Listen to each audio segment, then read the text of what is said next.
So good morning, it's Travels with Dottie in another unexpected video. It's the 11th of September and it's Thursday, and I'm sitting watching a little bit of YouTube this morning after having some breakfast, thinking, well, I got the whole day in front of me and I got nothing to do. It's my last day off before Sunday when I take off to go back home to Artesia.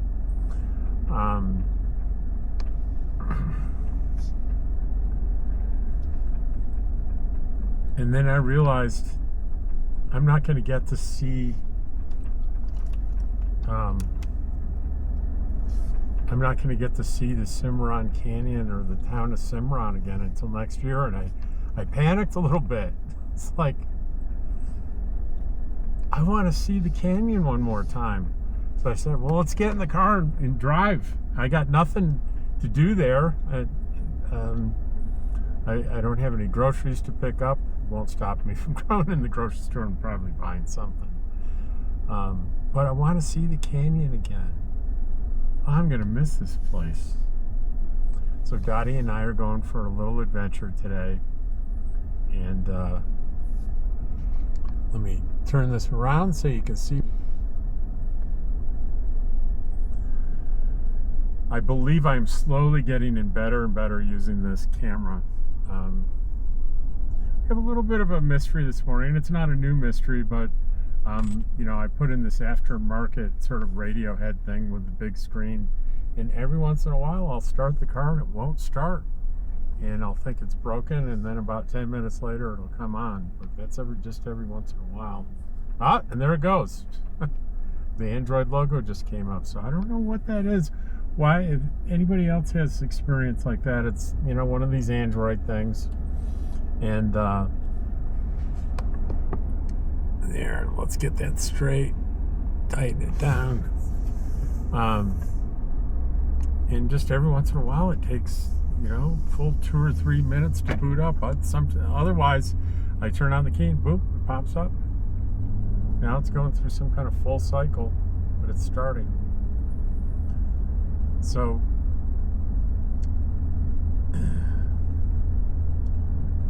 the Cimarron Canyon, it's just right here by the park. I mean, it's you see those mountains right in front of us. That's where the canyon starts, and it's like less than a mile away. And it's a gorgeous drive, as you will see. It's my first experience this area was staying at the canyon is a state park. It's the Cimarron State Park, and there are multiple campgrounds in there. One of them is called Ponderosa. And a couple of years ago, I was traveling from park to park by myself, of course, in New Mexico, and Deborah Dickinson and Frugal RV Gal were traveling too, just not in the same parks at all.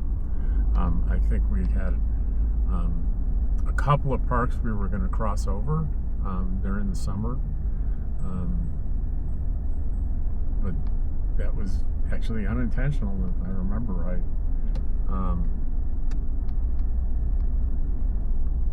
But you know, Deborah's a good friend of mine for many, many years, and we talk occasionally on the phone. And she talked to me for a couple of days. I didn't have any specific complaints, but she knows me pretty well. She says, you need to pack up and come out here and camp with us in Cimarron. And I immediately said, okay. And I called her back and I said, Deborah, did you know I wasn't okay and it wasn't a good idea for me to be alone? She goes, of course I did. And I asked her, so how did you know that? She said, I just did. I've never met anyone with better ESP or Sixth Sense or whatever. Every once in a while, I'll have plans to do something. And when I say every once in a while, I can only think about it happening. Honestly, once, maybe twice. I can only specifically remember once where it's to say, don't do that thing. What do you mean, don't do that thing? I'm telling you, I don't see something bad is going to happen. Don't do it. And you know what? I trust her. And I can't remember what it was I didn't do, but I didn't do it. I just didn't do it. Maybe it was a bike trip or something. I just didn't do it.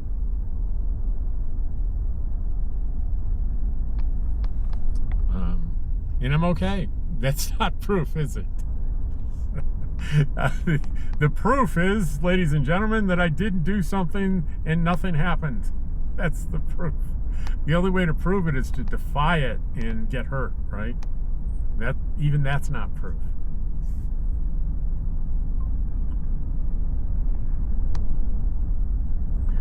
So anyway, that was my first encounter with the area. I was very unfamiliar, and I think I set my GPS. It wasn't GPS. The GPS Garmin wouldn't find the campground correctly, but Google would, and I lost Google signal right about here, and I panicked. And I couldn't find the campground.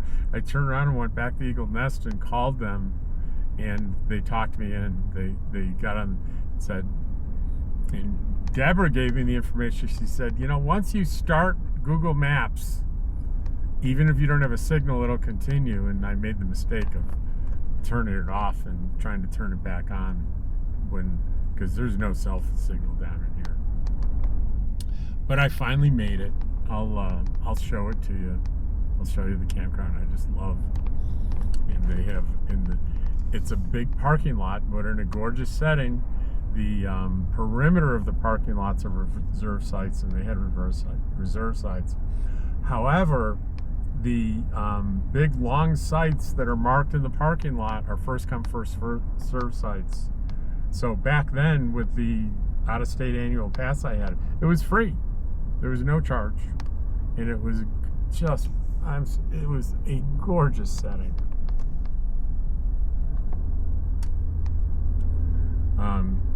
Another story about this area. Last year, Sally Forth was staying at Cimarron, and I was, of course, in Eagle Nest. And we were going to take a day trip to Cimarron. So when I went to pick her up, right along here, I was noticing little piles of snow. It was in August. Piles of snow by the side of the road. And certainly, it was absolutely true. We got a little bit of snowfall overnight. And she could barely believe me. So I think, if I remember right, Sally, you can, if you're watching this video, you can chime in. Did we stop and did you get out of the truck and touch the snow? But she did verify and take pictures of it. It was a pretty amazing thing.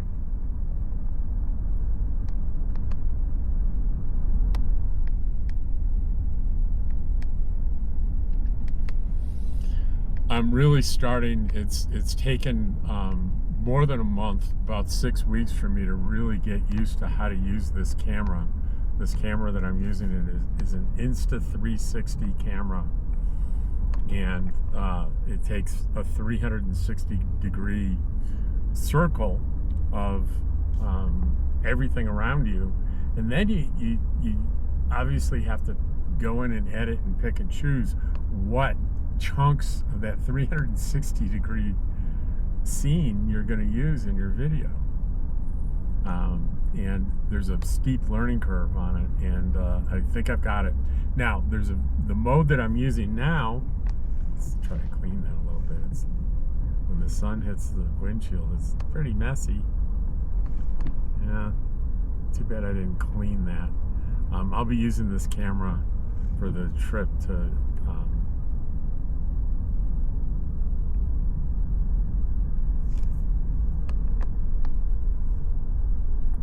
trip home on Sunday. I'll put some Windex on both sides of that window.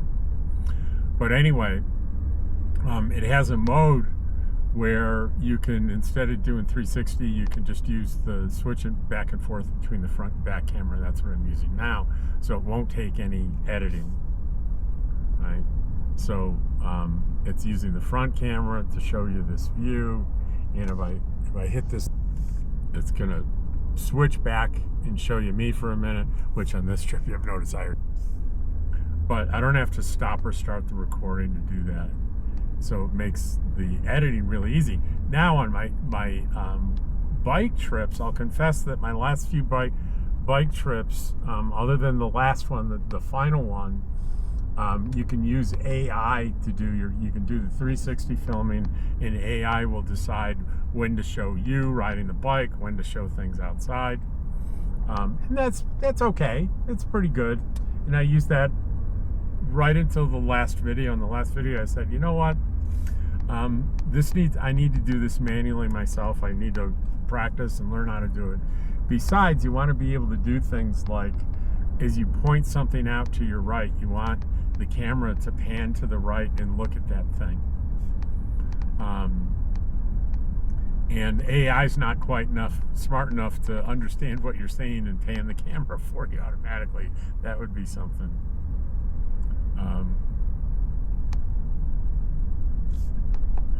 So in order to do the whole thing manually,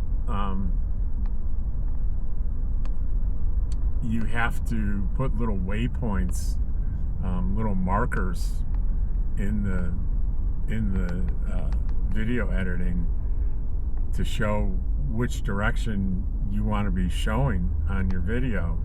And it's a little tricky. Like if I did it here on these curved roads, I would have to direct the camera around these corners, and it's a little difficult. It's a little difficult to do that. Look at that big canyon. It's gorgeous. We're not up to the most stunning part. There's the part where we come up to, so a lot of times I'll see people just pulled over by the side of the road in awe.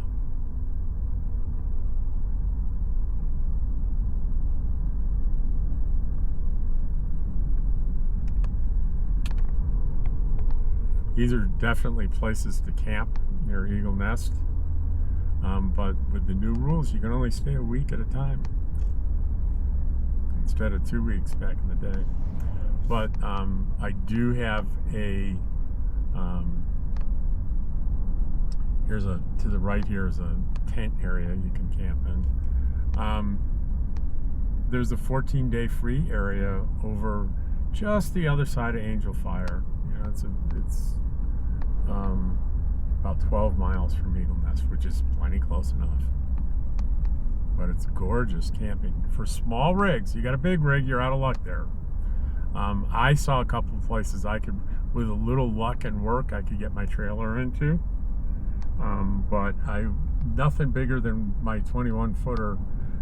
Ideally, well, the most ideal thing is a tent camper has all kinds of choices. Next would be a four-wheel camper van or truck camper. And look at this. Look at this. This is great. Look at that. Yeah, this is the stunning part. Absolutely stunning. You know, when I first came around this corner and saw this, I was like, where am I? I don't understand.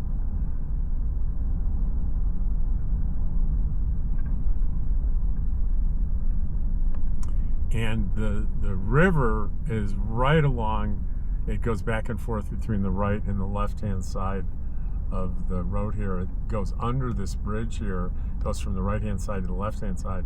They stock it liberally with fish. And also, if this was a summer day, and even a weekend, you can see the river there on the left. There would be fishermen crawling all over this road. Here's some here, look. Right at the base of this cliff. They're fishing, I guarantee you they're fishing. Yep.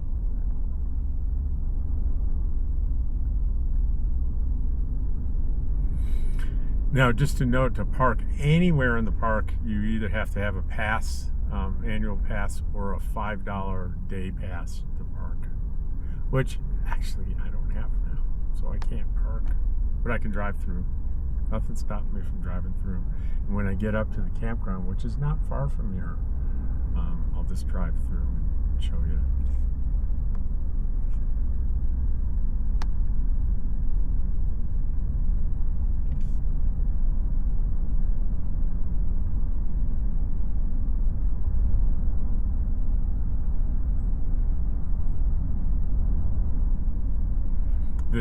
14-day camping spot is on National Forest Road number 5 in the Carson National Forest, and it's on the road from Angel Fire to Taos. It's about, if I remember right, I think I calculated, the video I'll have it tagged at the end here, but it's 3.1 miles driving towards Taos from the turnoff to Angel Fire.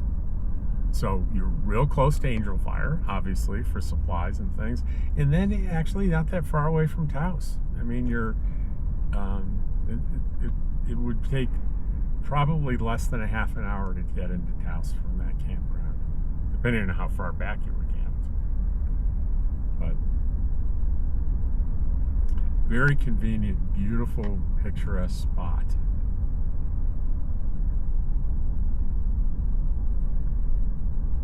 And the more I see places like that, the more I think about my friend Frugal RV Gal on YouTube has a truck camper, and she just swears by it, and I see why now. I mean, I really get it.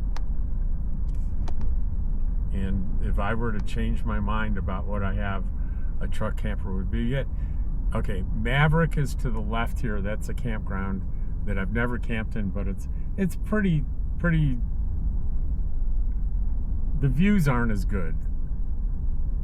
Let me show you why. It's nice and woody back there, and there's a fish pond, maybe a couple of fish ponds.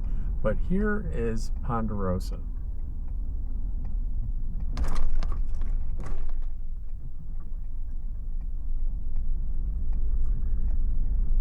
And you can see it's much more open, especially if you take, one of those first come, first serve spots. And you have the gorgeous views of the mountains right around. And right now, there's not many people here. That person in the fifth wheel there, that's a reserve spot that they're in, because it's on the perimeter. But as you see these spots here in the middle of the campground, I don't know if you can see the marks road though, but I could, if I had my trailer on, I could pull it up here, and I could park my whole rig right here, and I could camp right here, and it would be fine. No reservation needed. Now look up here. If you can see on your screen that picnic bench and a little trail up there, that goes back up to some really neat tent sites that are secluded. I think you have to reserve those. But here are more reservation spots along the perimeter. If you have a reservation site, like this is right along the river. I mean, you can walk on the back of your site and go to the river and catch fish.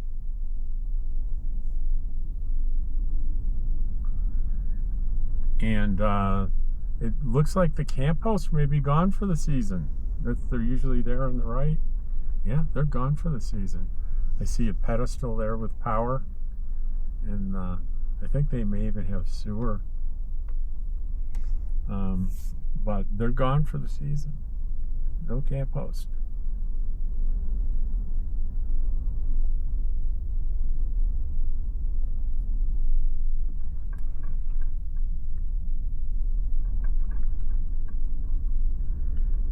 And they have bathrooms here.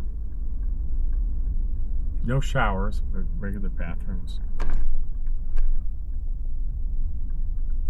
They do give you sort of a not a scary, but a warning about black bears and mountain lions, both of which have been in the campsites here over the past couple of years. So now we'll continue on more of the canyon. And at this point, we're beyond the most dramatic parts of it.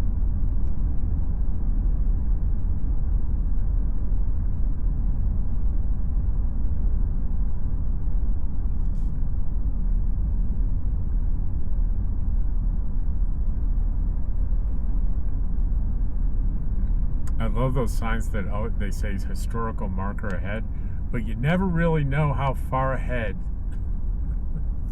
they are. I was talking about the truck camper thing and I got distracted when the campgrounds came up. One of the things that you can do, that frugal, I've never seen her do it, but you can do this. If you're going to be in a place for a really long time, like if I had the truck camper up in Eagle Nest, I could detach the truck from it, which is the same advantage that I have with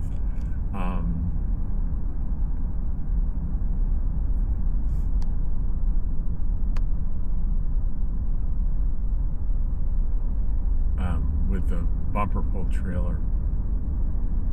So that's a big plus. So I would want a big enough one, so it's not like I could sell my trailer and put a one on the back of this truck.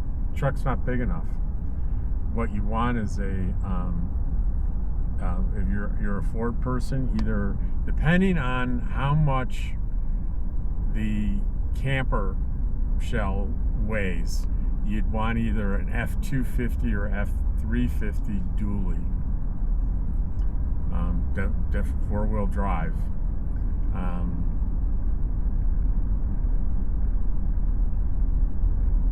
So it would, if I ever made that switch, it would involve selling both the truck and the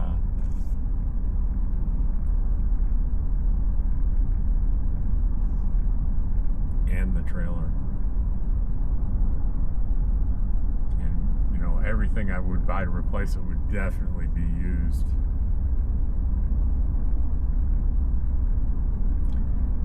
The other alternative would be kind of interesting, I think, might be to have keep the trailer and get a used camper van to just go on. I think I could live just fine in a camper van up in the Eagle Nest for the summer. I think I could tolerate that just fine.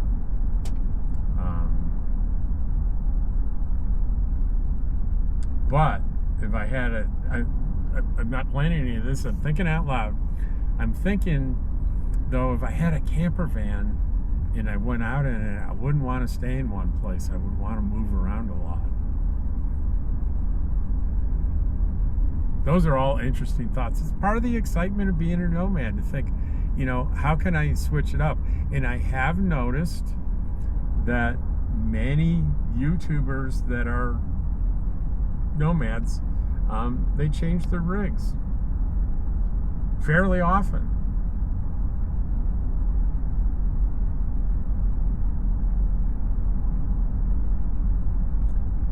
Check out, I love Rusty 78609. Rusty changes his home bases and rigs like I change t-shirts, but it's delightful. I mean, you know, I think he can do this not because he's independently wealthy, because when he does buy something, he doesn't buy things that he doesn't get a good deal on, so he's free to change his mind a couple weeks later and probably in a lot of cases make money. Okay, I don't know if you saw that, but that was a little scary. That car coming at me was a little closer than I'm sure it looked on the screen.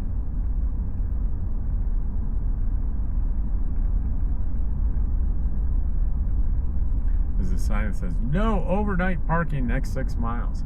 So right there, it was right in front of a turnoff, and there's another turnoff here. There's several of them where I think it would be tempting to just start there for the night, but it says no overnight parking. So you would get the knock if you tried that. What's the knock?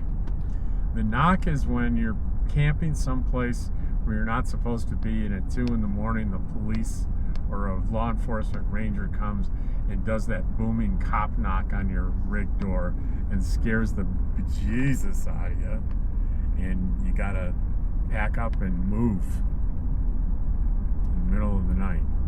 We all dread the knock, although I've never really parked any place where I would have gotten the knock.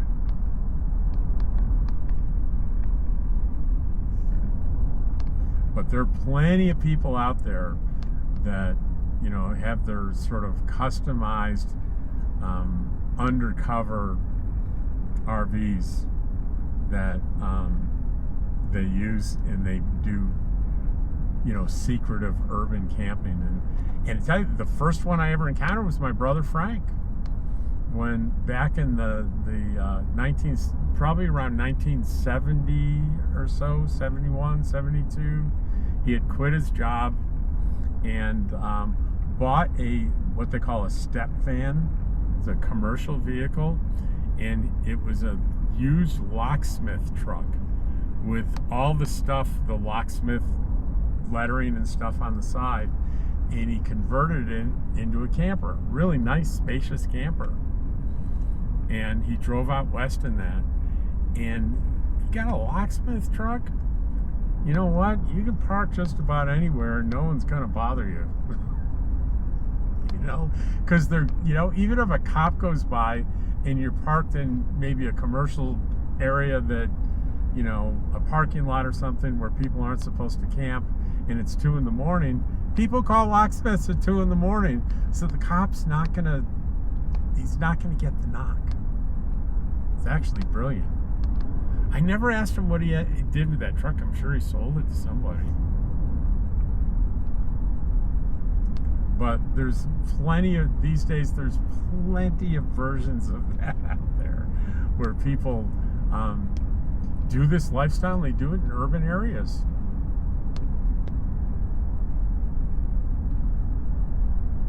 A lot of car campers. Like, how could you possibly camp in a car? Well, if you consider like a minivan a car, and people do actual cars, yes they do, but a minivan, check out Adventuring with Amanda. She has a big channel. I think she's got over, she's well over 30,000 subscribers now. Very popular. She's in her mid-30s, I believe, and she lives in not a camper van, a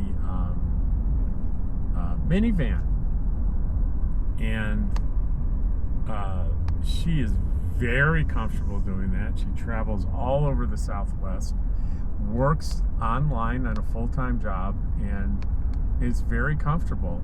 And she could camp anywhere in that. You could get away with camping anywhere in that. You know, you could do something as sneaky as, you know, go to a used car lot at night and just park next to the other cars. Who's going to know? Who's going to notice? You know, I think the trick is to go late and get up early and get out. The only thing you can't do is to go to some place where there's like closed parks or something, where there's no parking overnight, where a lone car is going to get police attention. But she has a delightful channel.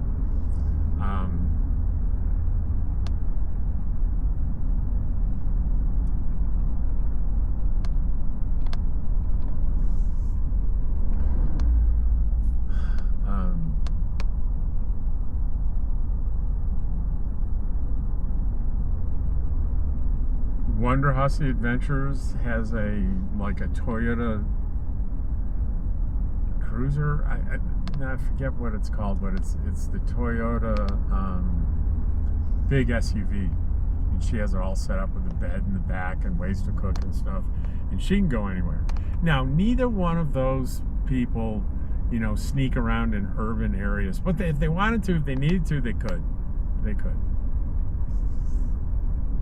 So I can't see myself living in a small vehicle. I mean, a small vehicle.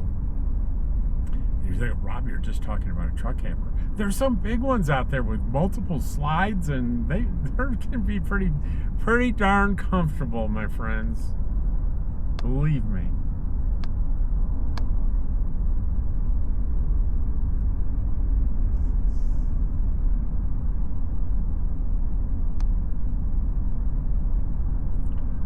I don't know those of you that share this, but I got very tempted by the new iPhone. I have an iPhone 15 Pro Max, and boy, I was ready to pull the trigger on pre-ordering tomorrow morning. And you know, and I saw this great video. I was smart enough to search for YouTube on iPhone 15 Pro Max versus iPhone 17 Pro Max, and there was a video. And the guy went through the specs, and he looks at the camera at the end, and he goes, look, you have an i15 Pro Max, and you get intrigued by these advancements, and he lists them, and you're going to use these advancements all the time, then go for it.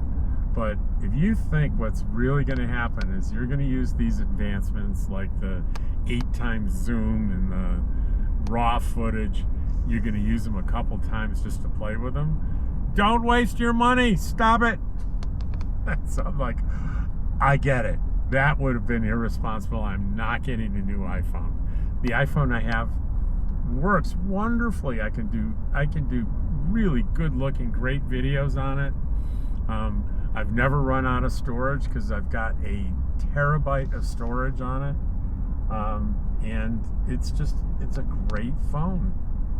And I'm going to keep it. So I've decided that I don't know if any of you are familiar with this. If you're new, you won't be. I just went from PC to Mac. I bought a Mac Mini Pro, and it does great on editing. I'm really excited about it. And I did buy for the trailer, I got a 4K portable folding screen, which is working great in the trailer because I don't have room for anything much bigger. But back home in the little house, I've got plenty of room for a monitor. And boy, have I been going back and struggling between buying a Apple Studio monitor and this Asus monitor. Both of them are 5K. Both of them, just without going into detail, you do need a 5K video, a 5K resolution monitor on Apple products, just because 4K doesn't work that well, and there's reasons for it. I'm not going to go into it now. I do understand it. It has to do with scaling, but if you want to know that, go to another go to one of those tech guy channels. They'll explain it to you. But the Asus is being flagged as the great alternative to the Apple Studio monitor. And the difference in price is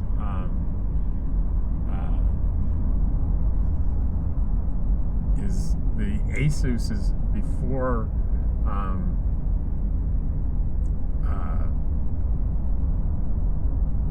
taxes. It's $800, but the Max is $1,600, twice as much. Whoa, big decision. What are the differences? Well, the number one big difference is the build quality. Hands down, even the biggest critics of Apple says the build quality, the aluminum frame, everything is far superior to the Asus. The other thing it has is built-in speakers and a 12 megapixel camera, which is pretty high quality. And the Asus doesn't have either one of those things. And the other thing is I can finance it interest-free. I can pay it out over 12 months interest-free, which is nice. And I don't consider that real debt because there's no interest rate there's no interest associated with it. It's basically free money. Plus, I get 3% cash back because I'm doing that interest-free through my Apple card. So not only won't they charge me interest, but I'll get 3% of that back, and that'll be on $1,600. That'll be I'll get another. Like almost $50 off. So I finally pulled the trigger and I ordered the bigger monitor. I do notice on the small one that they're to read stuff sometimes. I'm kind of adjusting my glasses and squinting a little bit. It'd be nice to. So we've arrived in. Anyway, that's the tech portion of today's show, and here we are at Cimarron. So just because nostalgic reasons, we're gonna go and go by the historic part of Cimarron.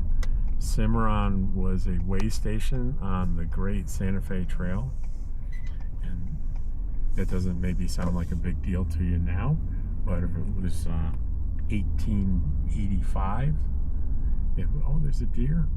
If it was 1885, it would be a big deal because the Santa Fe Trail and the like were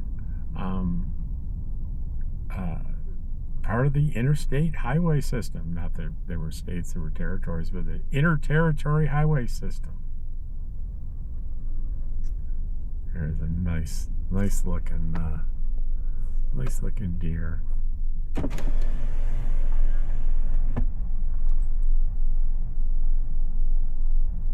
Hello, how are you? Not very afraid of traffic.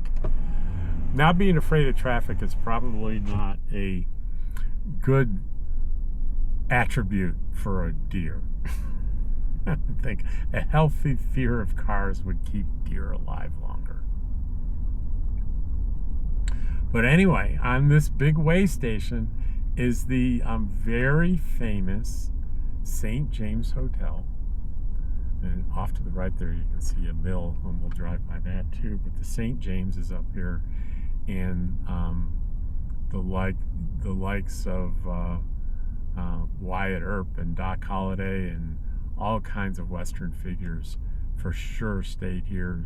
There were gunfights in here, and there's a bar in here that still has bullet holes in the ceiling. It's a pretty off-season now, so there's not any cars here or anything, but this is the famous St. James Hotel.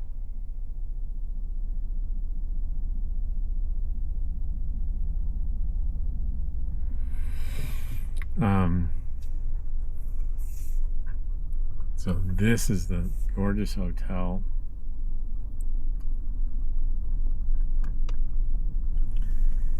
And there's if I remember right, straight back here in this field is a well that was a standard watering hole. So where that kind of gazebo is right there that you can see.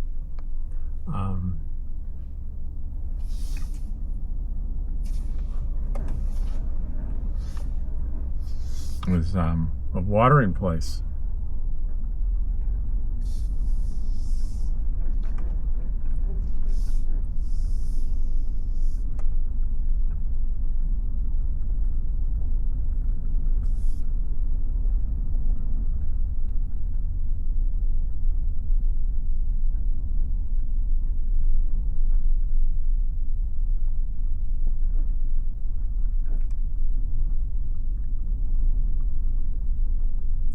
And, you know, a couple of these buildings here are mercantile places that were original. The Cimarron Mercantile we just passed on our left here. But more notably, I want to show you the Aztec Mill. Because certainly the St. James you don't want to miss. Unfortunately, you can't tour the whole unless it's a scheduled tour. Oh, I should have gone the other way. I'm sorry. I need to turn around, folks. You can only wander around the first floor, and the second floor is where they have most of the rooms marked with, you know, where the famous people stayed. And if you're not a guest of the hotel, what they told me when I went in there is you can't go up there.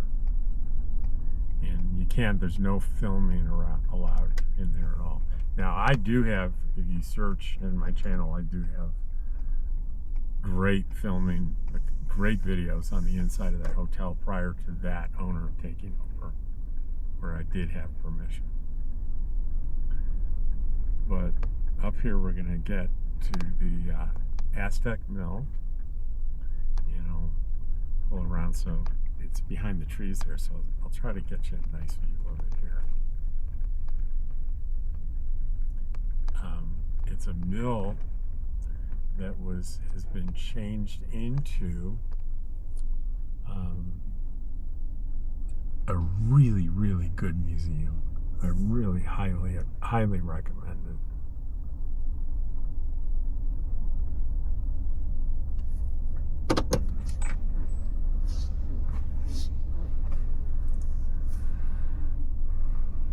So there's the mill. Go in there. They're open every day except for Sunday, I believe. So check it out. I do have a video on it. Yes, you can find a whole tour through the Aztec Mill. It was constructed here in 1864.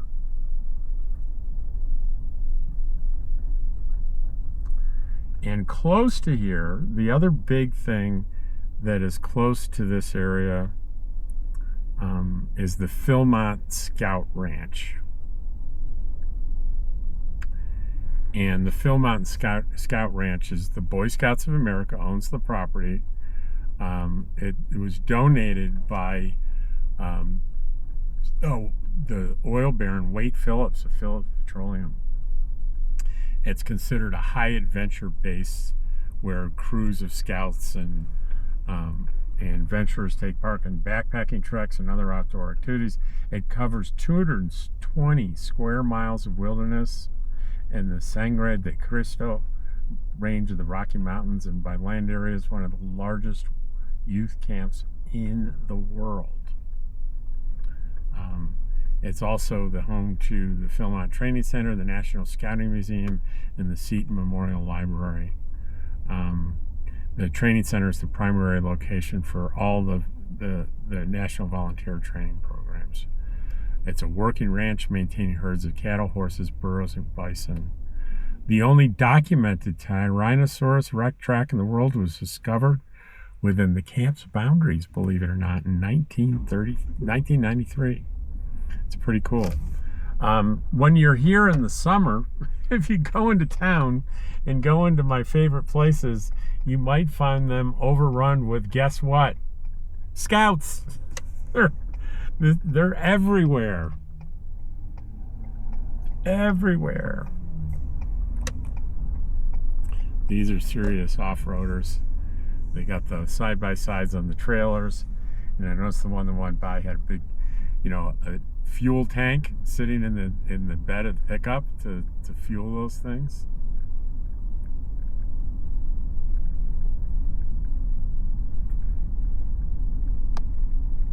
So over here, my favorite shopping strip where we're going there is the laundry, which is a nice little laundry place.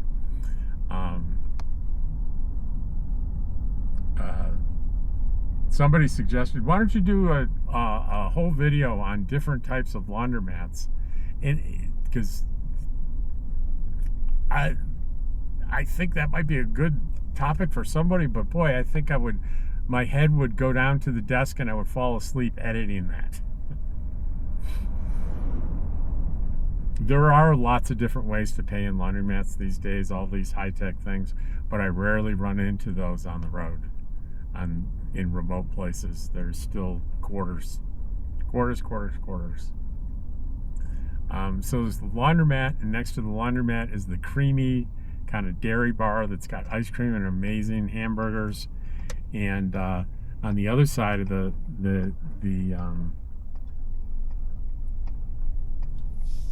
laundromat is this building right here that we're driving by.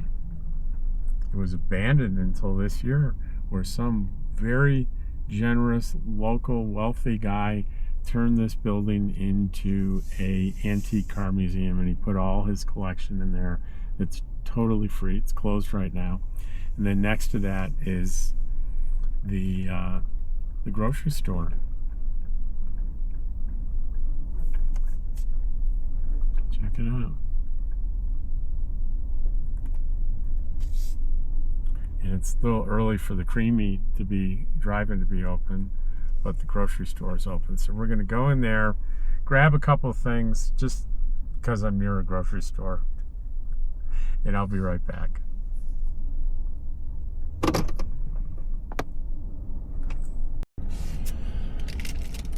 Well, I did manage to buy something in the grocery store. And you know what? I'm going to say, go ahead and judge me and just rip me apart in the comments. I won't say a word. I swear. I swear. I can't think of anything that I could find in there that would be worse for my health than that. But Hostess. Looks really good though. I'll let you know how it is. So I was going to end the video right here, but I thought, you know what? Dottie and I discussed it, didn't we, Dottie? And we decided that there is kind of a little interesting little area across the street here in Cimarron that I don't think I've ever shown before. So we'll kind of drive through that a little bit and then I'll do the closing on the video. How's that?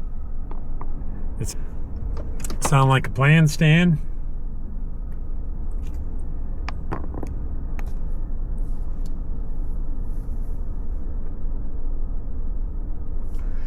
I have an interesting question for y'all, and I'm not gonna I should do a poll or something on it, but I've always wondered, you know, you can see the part of the hood on the bottom when I'm driving often.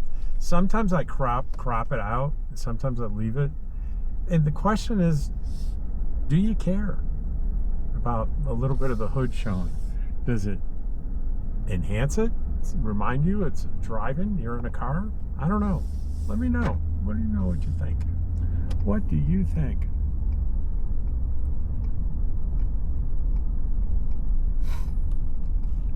I can't remember where it is. I think it's down here. There's a little library that I went to that I got some stuff printed once last year or the year before, but I can't remember exactly where it is here.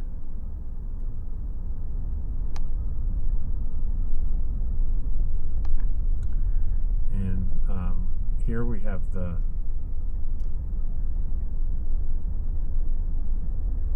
cafeteria, elementary school gym. I think the high school's back over here.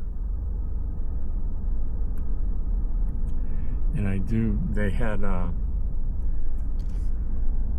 my buddy Jack Schweitzer was telling me that they had a mountain lion kill of some kind of animal here, and more than one mountain lion was coming down and feeding on the carcass, and I guess that was a problem and they needed to be relocated.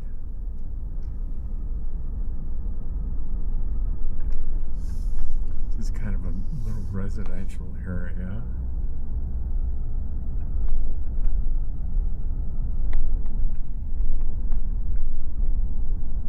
I thought this might be a little bit more interesting, but I guess not.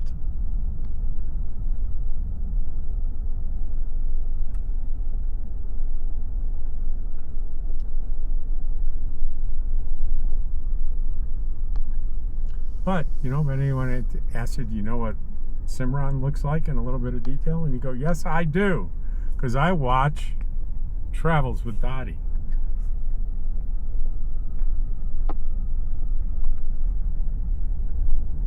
Oh, there's the post office.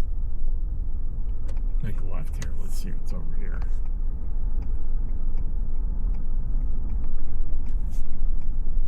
Oh, and I see some buildings that look a little bit more 19th century, maybe, or original to the town. What do you think? Up here on the left.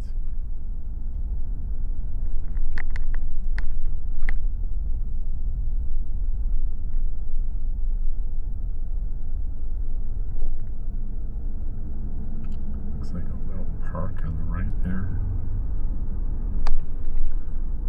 Here, Mexico Office of the State Engineer. Balzano Accounting and Tax Services. Dusty's Restaurant. Looks active. I've never heard of that before. It's closed right now. What is this here? Brooks Mercantile 1909. Buffalo Nickel. Wonder if that was a bank. 1909.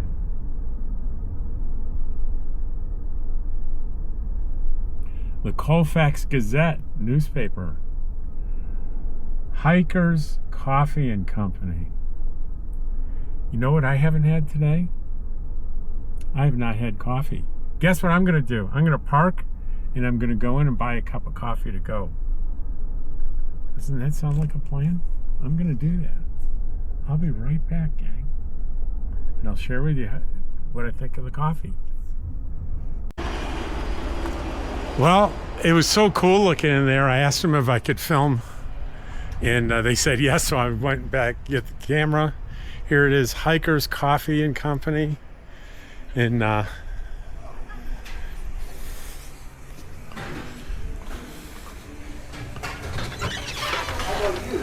so here we are, and there is a guy that we need to avoid because he's got like 4 ex-wives after him for alimony, so we can't show him on camera. But these folks seem innocent enough. So what would you recommend? I was like, I haven't had my coffee yet today. Do you have pumpkin spice latte? Yes. I'll have that to go. Yep. Pumpkin spice latte. It's just like a Hot or ice? a hot. Hot, and these are going to be our sizes right up here. Where are they? Right here. I'll take a 12. A 12 ounce. And just like this is Cimarron Starbucks. Oh, well, I almost got him on camera. I almost got him. That's gonna be 567. All right. I'm going to put the camera down for just a minute. And we'll tap it. Got it. So what's your channel? Do you just like? Here, I'll give you the card. Okay. I spend the whole summer in Eagle Nest, and I have tons. I work at the museum out there, so I have Eagle Nest and area videos every single day. Okay. All summer, so. Nice. I'll check it out. No receipt. And I guess Dottie's the dog? What's that? Yeah. He's a down the rabbit hole YouTuber. I live on. Well, I have over 2,000 videos on my YouTube channel. Oh, so it may take us a while to get there, huh? Yeah. We'll pull it up on the TV later and just let it loop. I want to show folks the rest of the. This is pretty interesting. All the way through the back to the outside. Okay. So look at this place. You would never guess in a million years that there'd be a coffee shop like this in little Cimarron. There's the restrooms there. And it keeps going back. Keeps going back. A little sitting room back here.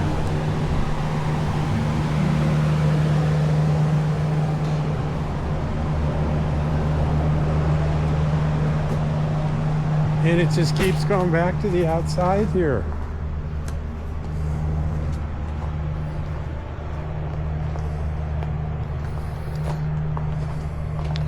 Well, this is just one of those lucky circumstances where I stumbled across something pretty wonderful.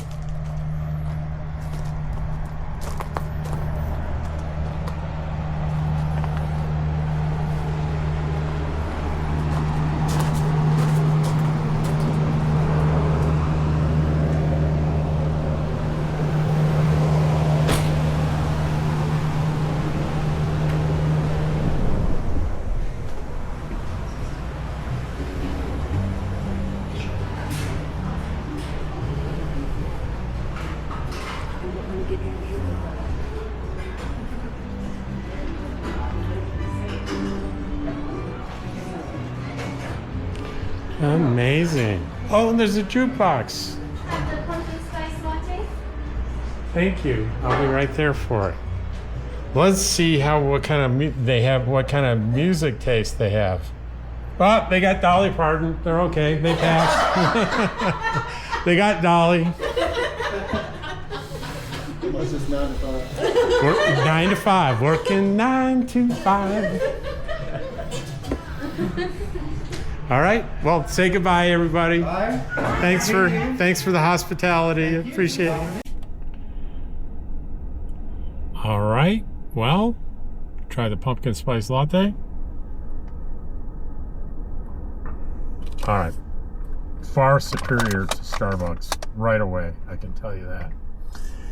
And let me tell you, that encounter with those folks in there is one of the best in my YouTube experiences in recent memory. What a great little place. I'll have to tag them, and let me get the address and everything here.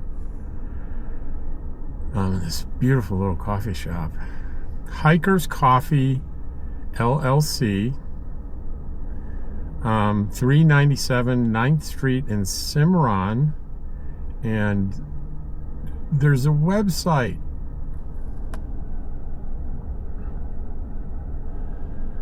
Look at their fall hours, 7 a.m. to 1:30 p.m. Let's see if there's any history or anything on here. Not so much, but I'll put the website and the email and the phone number up here on here. That is Hikers Coffee Company, and I wonder if there's any other social media presence. Let me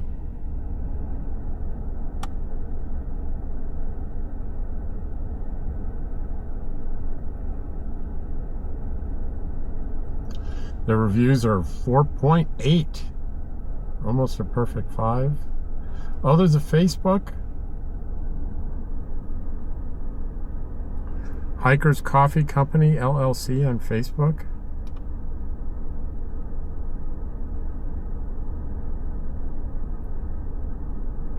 What a great little business they have here.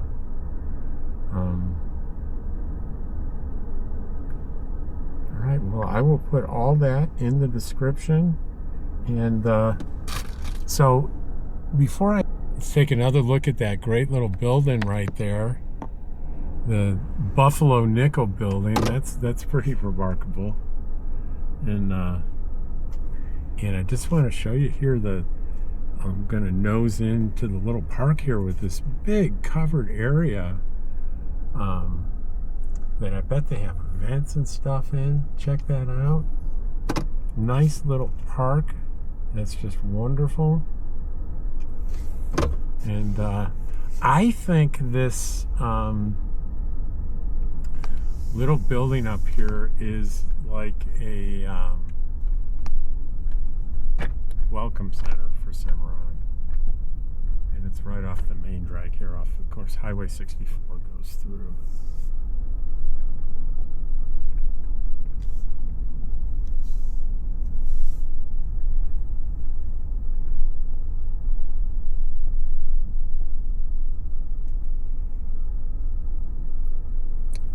Yeah, this is like a little welcome center you can check out. And here we are. Dottie and I are back.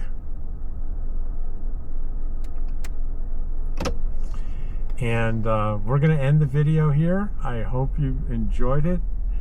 And it was a good spur-of-the-moment thing to do. I'm so glad I did it. That's why I love doing YouTube videos so much, because I end up having days like this. Take care, and I'll see you next time.